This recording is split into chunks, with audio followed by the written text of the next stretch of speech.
안녕하세요. 오늘은 제22강째 주제의 설정과 형상화. 저번에 좀 얘기하다 말았죠? 비평가들이 이제, 먼저, 주례사 비평, 그에 대해서 얘기하고, 비평가의 키스는 죽음의 키스다. 그러니까 거기에 너무 비평가들한테, 물론은 이제 관심을 안 둬도 안 되지만은, 자기가 뭐가 잘됐다 해가지고 이렇게 쳐줄 때 거기에 노란하지 말라는 그런 얘기지 아마. 저도 이제 선배한테 들은 건데. 그래서 어떤 제재를 주고서 일정한 길이로 이러저러하게 주제의식을 나타내 달라 하고 이제 여러분들 청탁을 받잖아요. 그러면 그걸 갖다가 작가는 즉시 써내는 하나의 기술자다. 이렇게 보면 되죠. 그러니까 작가는 장인이다. 언어의 마술사다. 그래서 이제 영어로 이제 크라프트맨이라고 그러죠. 그래서 기술자다라고 그 대신 기술자도 그냥 기술자가 아니라 창조적인 장인 정신에 사는 기술자다. 이렇게 생각하면 되죠. 글을 쓰지 않은 사람한테 원고지 70면 내로 단편 하나 써주세요. 주제는 사랑. 쓰는 사람 없죠. 그때면 작가는 써놔야죠. 그게 좀 늦기도 하고 좀 그래서 그렇지. 그래서 이제 이렇게 생각하시면 되죠. 금은이나 금강석, 대리석 같은 걸로 이게 쪼물락쪼물락해서 어떤 물건을 만든다. 그래서 제재를 마음대로, 그럼 우리는 어떤 제재를 가지고 그것을 주물러서 예술적 작품을 창조하는 장인이다. 그래서 이제 그렇게도, 우리가 그렇게도 얘기하죠. 창조적인 신, 장인, 그러고 창조적인 신에 포함한 제2의 신이다. 우리가 작가라는 건. 이렇게도 얘기하죠. 제2의 신. 그러니까 창조적하고 버금간다는 거죠. 엄청난 거죠. 물론 종교적인 면에서는 제학시대는 그런 말도 되겠지만 하여튼 제2의 신이다. 이런 자부심을 가지고 우리가 살아야 된다는 거죠. 다음에는 주제의 다양한 양상에 대해서 한번 우리가 알고 넘어갑시다. 그 주제는 다양한 양상이 있는데, 이거를 크게 한번 나누면은, 첫째, 저번에 한번 언뜻, 이야기를 했는데, 인간 존재의 해명, 면에서 보세요. 인간 존재의 해명. 해명이라는 그런 명제가 있고, 그 다음에는, 삶의 지표를 제시한다. 우리가요, 삶의 지표를 제시한다. 이 두 가지로 크게 나눌 수 있거든요. 인간 존재의 해명은 어떤 시대나 어떤 사회에 영향받지 않고 인간의 본질적 문제만 건드는 거죠. 그래서 사랑이라든지 죽음, 우리가 보는데 배반, 인간적인 어떤 믿음, 이런 걸 가지고 우리가 쓰는 거죠. 그러니까 사회 이런 거 오는데 등하시고 우리의 삶에서 본질적인 문제만 얘기하는 거죠. 그래서 도스토옙스키의 죄와 벌. 여기서는 죄의식이죠. 후회, 이런 것도 있고. 그 다음에 소스의 부활. 그 다음에 지마피스의 추리 같은 거요. 앙드레지드의 좁은 해밍의 누구를 위해 종을 울리나? 이광수의 유정, 김우정의 동백꽃. 이런 건 이제 순간, 사랑. 요것만 얘기했죠. 그러니까 인간 존재의 문제죠. 쉽게 얘기하면은, 김우정 동백꽃 같은 데는, 일제시대에, 물론, 우리가 수탈하는 그런 거에 대한 어떤 의식이 있어야 되는데, 여기는 의식 같은 게 하나도 안 들어갔죠. 다만 인간의 사랑만 얘기했죠. 해밍의 토스의 부활 같은 것도 그렇죠. 제정 러시아 때 얼마나 시끄럽습니까. 근데 거기에 대해서 일체 말이 없이 자기의 부활, 그거에 대해서만 얘기했죠. 그 다음에 카프카의 변신 같은 거, 까미의 이방이 사르트르의 구토, 이범선의 오발탄 같은 거, 이런 건 인생에 대한 새로운 해석을 내렸죠. 여기도 사회성 이런 건 별로 없죠. 그런데 삶의 지표 제시 면에서 한번 따져보면은 여기에서는 낙원의식을 제시하고 이걸 갖다 행동문학이라고 해요. 어떤 행동을 해가지고 우리가 제시를 해준다. 행동문학이라고도 하죠. 현실을 조명하고 어떤 고발성이 거의 많지요. 까미의 패스트 같은 거, 류 의사가 이제 그 패스트를 어떻게 극복해 나가는가, 어떻게 행동을 하는가, 이런 거 나오고, 사르트르의 자유의 길, 최윤현의 광장 같은 거, 또 동족 상전에서 어떤 저기를 고발하는 그런 거 있죠. 부조리한 사회 현실에 대해서 고발하고 어떤 지표를 제시한다. 이런 면. 그리고 말로의 정복자, 게으르게 25시 같은 거, 황성의 객지, 조세가 쓴 난자기가 쏘아올린 공 같은 거, 작은 공, 이런 건 현실 부조리 고발이라고 할 수 있죠. 그래서 이거다 삶의 지표를 제시한다. 이 방면으로 이렇게 얘기할 수가 있죠. 그 다음에 주제 설정의 방법에 대해서도 우리가 한번 생각해 봐야 되는데, 주제가 작품 전체에 용해된 작품이 있고, 작품의 부분에만 용해된 부분이 있거든요. 그러니까 작품 전체에 용해되어야 된다 이렇게 얘기했지만 사실은 그 부분에 융해되는 것도 아주 많죠. 그러니까 첫째는 작품 전체에 융해된 경우, 두 번째는 부분에 융해된 경우, 요 두 가지를 가지고 우리가 한번 예를 들어서 한번 따져보기로 하죠. 주제는 좀 그만큼 중요하니까. 근데 여기서 이제 먼저 짚고 넘어야 할 것은 우리가 주제 선정 시 주의할 점은 참신하고 우선 독창적이어야 된다. 그래서 여러분 미제레벌이라는 거, 그 장발장이라도 나오는 거, 그거 아시죠? 그 작품이 빅토르 유고가 썼을 때 엄청난 작품입니다. 정말 좋은 작품입니다. 그런데 그게 평론가들한테, 비평가들한테 좋은 평을 받지 못하지요. 그것은 웬관이 그 휴머니즘이 이미 주장한 바가 여러 사람 주장한 바 있는데 그걸 갖다 휴머니즘을 바탕 주제로 깔았기 때문에 독창적이지 못하다 해가지고 그 스토리라인에서는 최고의 그 작품이 좋은 평을 받지 못하고 있지요. 그래서 참신하고 독창적이어야 된다. 이걸 얘기해야 되고, 그 다음에 자기 역량에 넘치지 말아야 된다. 그 주제가. 역량에 넘치면 쓰다가 보면은 쓰지도 못하지만 다 썼다고 하더라도 잘못하면 웃음거리가 될 수 있죠. 그래서 거창하게 자기 역량을 뛰어넘어서 거창한 어떤 주제를 가지고 쓰지 마라. 물론 가주제, 참주제 뭐 여러 가지가 있지만 하여튼 그 철학적인 아까 그 자세를 가지고 있어야 된다고 그랬죠. 그 역량 안에서 써라. 그 다음에 세 번째는 무엇보다도 시대성과 역사성을 무시하지 마라. 시대성과 역사성. 이 안에서 모든 게 벌어지기 때문에 역사성에 맞게 설정하라. 여기에 역사성과 시대성에 맞게 설정하라. 자, 세 가지요. 참신하고 독창적이어야 된다. 그 다음에 자기 역량에 맞게 주제를 설정해라. 그 다음에 시대와 역사성에 맞게 해라. 요 세 가지를 우선 말씀드리고서 이제 그 다음에 전체적인 주제가 전체적으로 융해서 나오는 부분, 부분적으로 융해서 나오는 부분, 요걸 나눠서 한번 생각합시다. 주제가 제가 작품 전체에 이유된 작품으로는 쉬운 예로 여러분 잘 아시지만 황순원의 소나기 한번 생각해봅시다. 어디 가도 주제에 노출된 건 없지요. 깔끔하게 처리하고서 주제는 우리한테 절대로 노출시키지 않았죠. 그런데 우리는 그 주제를 알 수가 있죠. 그건 형상화가 잘 됐다는 이야기거든요. 또 김승욱의 여러분들 안 읽으신 분 한번 읽어보세요. 60년대를 풍미하던 그 작품 무진경. 주제에 드러난 거 없지요.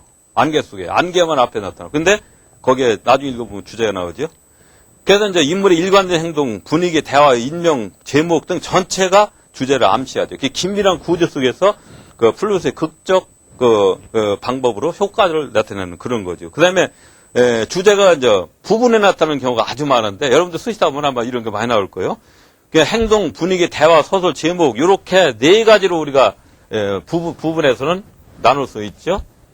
나눠서 한번 생각해 보기로 합시다. 첫째 행동, 부분 행동.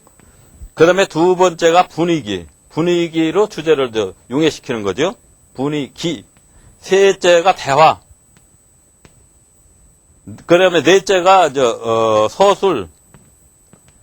그 다음에 제목까지도 포함시킵시다. 그래, 5개. 그러면 이제 우선 행동을 한번 봅시다.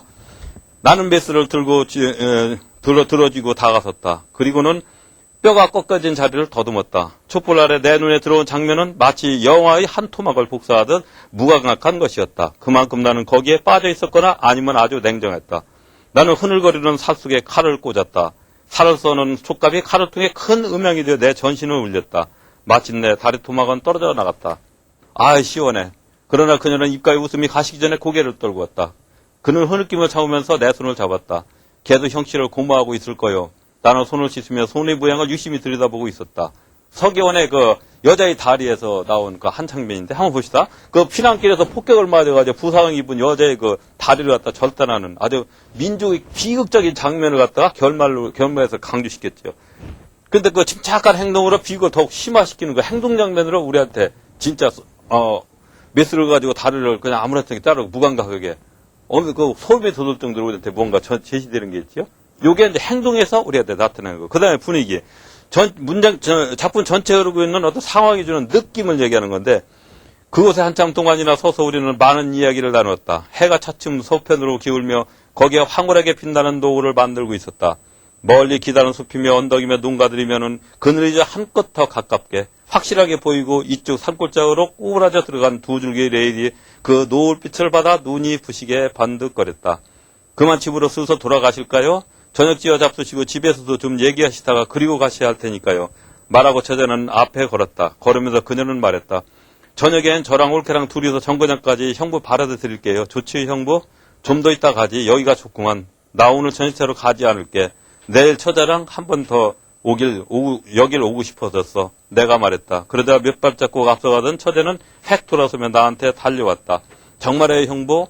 정말 오늘 안 가시죠 형부? 처제는 나의 두 손을 꽉 잡고 나를 중심으로 바레니라가 하던 것처럼 빙빙 돌았다. 나는 연신 머리를 끄덕이며 따라 돌았다. 우리는 손을 붙잡은 그대로 밤나무 숲 쪽으로 걸었다. 뭐 숲속에 가서 뭐 한지는 모르지만 하여튼 여기서 우리 분위기로 뭔가 우리에게 느끼게 하죠. 쉽게 말로 이제 좀 야릇거리한 것 같으면서 신선하죠. 그리고 그 광경이 머릿속에 생생히 그려지죠. 그 뭐 얘기할 필요가 없지. 그 형부에 대한 그 처제의 연몸 이걸 대화로 충분히 풍겨서 분위기를 완전히 북각시켰죠. 그리고 이제 대화 그 다음에 이제 대화 부분 한번 얘기합시다. 대화에서도 부분적으로 주제를 드러내죠.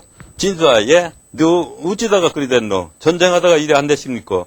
수류탄 쪼가리가 맞으십니다. 수류탄 쪼가리? 예, 응. 저 얼른 낫지 않고 막 썩어 들어가기 때문에 군의가 이제 잘라버리십니다. 병원에서 예. 아버지, 와, 이래가지고 나 우째 살까 싶습니다. 우째 살긴 뭘 어째 살아. 목숨만 붙어 있으면 다 사는 기다. 그런 소리 하지 마라. 나 봐라. 팔뚝이 하나 없어도 잘만 안 사나. 남봉에 좀 덜 좋아서 그렇지. 살기는 와 못 살아. 차라리 아버지같이 팔이 하나 없는 편이 낫겠어요. 다리가 없어 놓으니까 첫째 걸어댕기기가 불편해서 똑 죽겠습니다.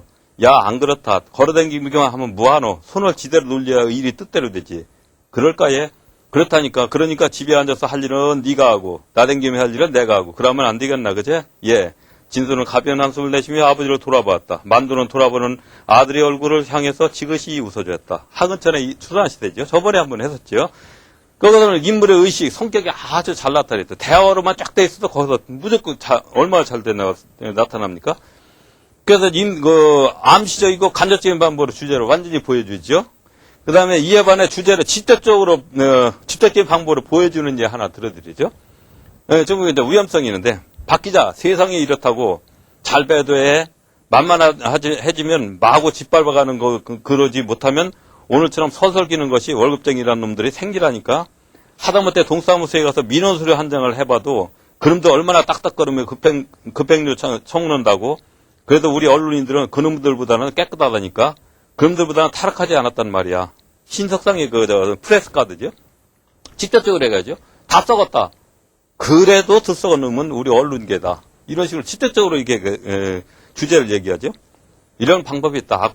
그 다음에 이제 서술은 작가가 서술을 통해서 직접 주제에 노출시키는 방법이죠.